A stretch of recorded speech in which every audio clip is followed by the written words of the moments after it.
কচুলতি বাৰু আপোনালোকে এনেদৰে খাই পাইছেনে? যদি পোৱা নাই আহকচোন ভিডিঅ'টোৰ মাজলৈকে। প্ৰথমতে মই দুমুঠি কচুলতি ল'লোঁ। এয়া বাকলি এৰিয়াই ভালদৰে ধুই ল'লোঁ।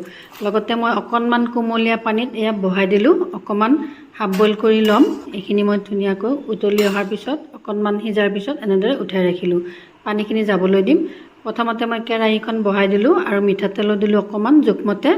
এয়া কণ বিলাহী, পিঁয়াজ, কেঁচা জলকীয়া, নহৰু আৰু জিৰা, অকণমান পাঁচফোৰণ লৈ ল'লোঁ। নহৰু অকণমান থেতেলিয়াইও দিম। লগতে মই গোটা নহৰু, পিঁয়াজ, জলকীয়া এইখিনি দি ল'লোঁ। এতিয়া মই অকণমান জিৰাও দিম আৰু পাঁচফোৰণো দিম।